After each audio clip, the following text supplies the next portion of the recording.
On January 15th, 2009, around 11:25 a.m., as the NAMM show has started and people are coming in, a big event happens in New York City. Likely flying near 150 miles per hour, impact with the water was violent. Passengers climbed on the wings as the plane filled with water, floating down the river in the swift current. This is the biggest event everyone's talking about at the NAMM show, but more is going on. Akai Pro is there with the MPC 5000. This is an awesome free download at akaipro.com. You can download it, load it into a compact. So here in 2009, they fixed all the problems, and also JJOS is dead. So ROLAND is there as well with the MV8800 updates and some new devices. And so is Native Instruments, introducing a brand new controller. Listen to this. So that's what we've announced, NAMM 2009. It should be shipping early March. Machine.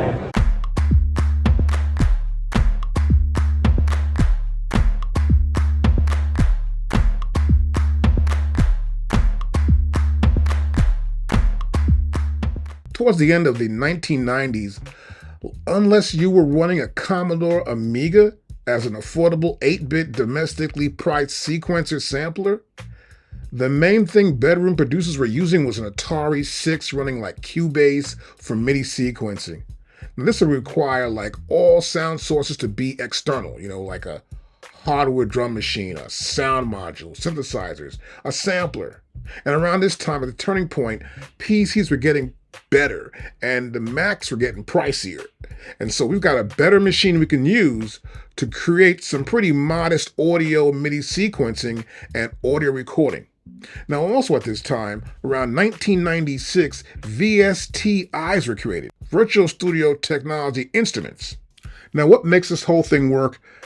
Programmers. We need a bunch of programmers to work together with our software design so that we can access the parameters within the reverb, a gate, make an EQ work properly, how to use the gate with the EQ and also a compressor all in one channel, and make that audio of a bass drum, a snare drum, a vocal go through there and simulate a real audio experience. Machine environment, the hardware-software combination will run as a plugin inside Logic, Cubase, Pro Tools.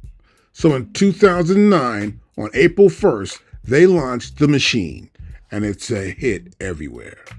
Now, why this machine sells and it's so unique is that it's the controller. Kit loaded in here right now.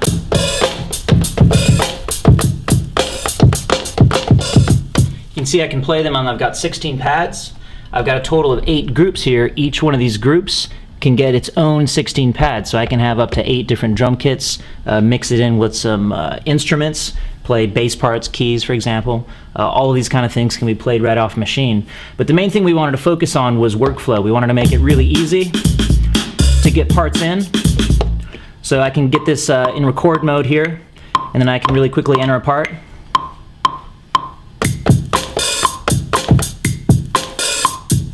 Like so.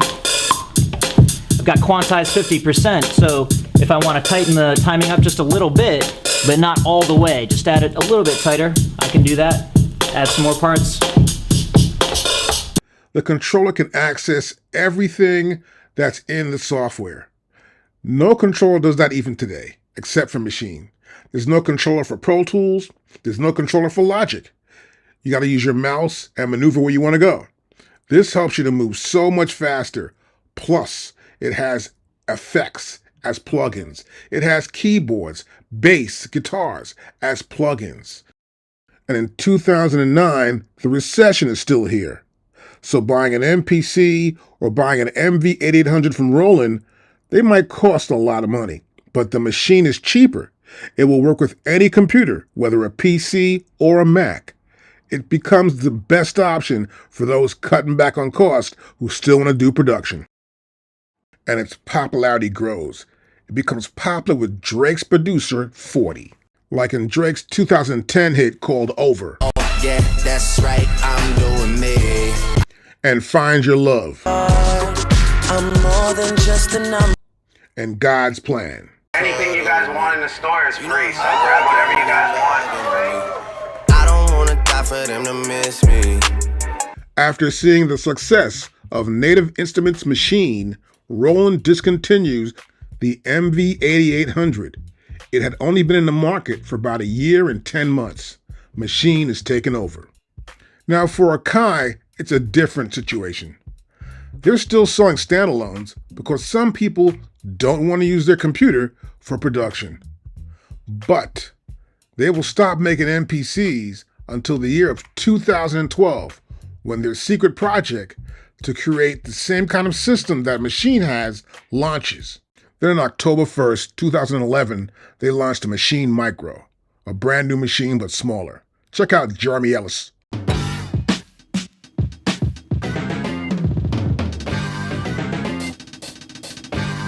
Lex Luger. Yo, it's Lex Luger checking in. I'm from Suffolk, Virginia, 757. Greatest trap producer in the world. I'm here with Native Instruments at the Vintage Synth Museum. Let's get it.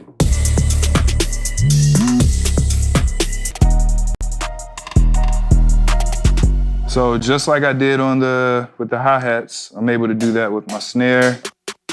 I can change the octave right here.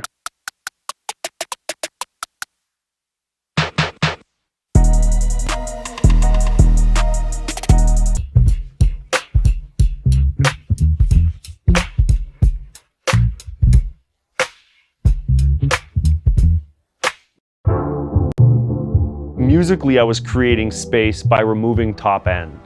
If I took out all that transient that was happening in the top end with hi-hats and percussive instruments and dumbed it down to the bottom end, that let Drake or the artist, which I pretty much only work with Drake, exist above those things as a focal point. So now Drake's sitting here and all the music is sitting down here because it's been filtered out or its sample rate's been reduced or the harmonics, whatever I've done. So that's what the 40 knob is recreating. And so again, when you talk about 40's very own keys, those sounds are kind of already designed to create space for the artist. Like that's really my mantra as a producer.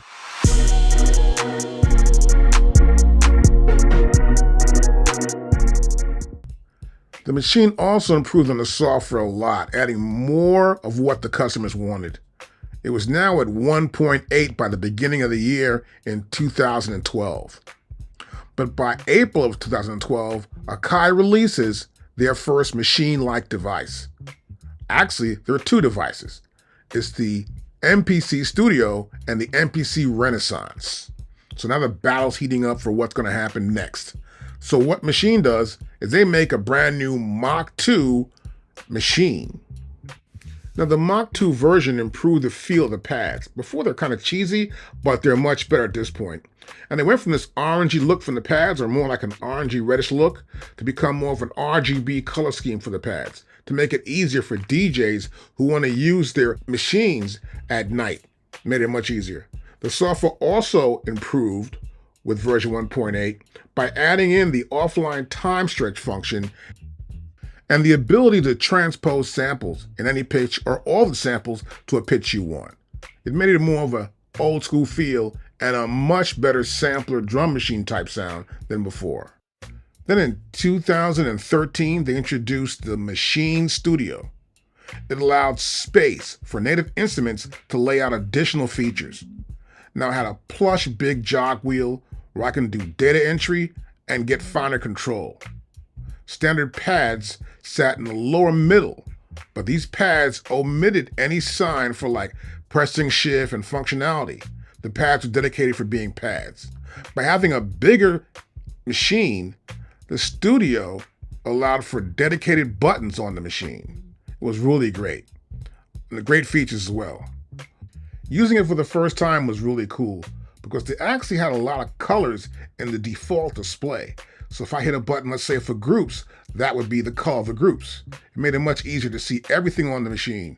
It was probably, I think, the best machine they had made was the Maschine Studio.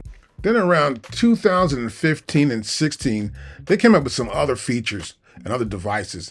They actually came out with a machine, I think it was called iMachine, and that was for your iPad and your iPhone, following everybody else who was trying to put something on an iPhone or an iPad or any other device besides that made by other companies, so people can have the software on a different device and travel around with it and go back to your original machine. But they also came out with a device I liked a lot, which was the Maschine Jam. Now, it's discontinued now. It offered an interesting addition or replacement to the standard hardware flow. I could have like different sections, which would be just like an arrange view. I could have 5 different, let's say, parts that would be this verse, and I can arrange them out and pick it and choose it again and go over different arrangements. I can pull in different features. I can set up different scale plans. It was a really great feature. I sort of liked it a lot.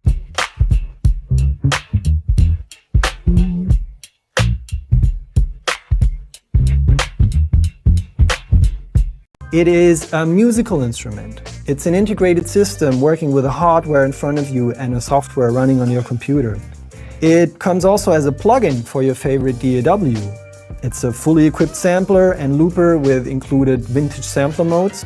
You can use it also to sequence your external MIDI gear, to flexibly map all the controls to whatever music software you use in MIDI mode, or use it as a real-time effects processor, adding effects in real time to your vocals. And it's a 96 kilohertz 24-bit interface that can be used for everything in your computer, watching YouTube, Netflix, whatever you want.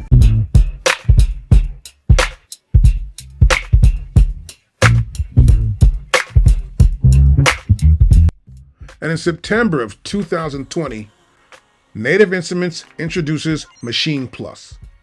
This is a brand new idea for them. This is where they go totally standalone. And they're trying to get to that point where Akai's at. Because Akai is standalone and it's also controller. But Maschine has never been into the standalone idea.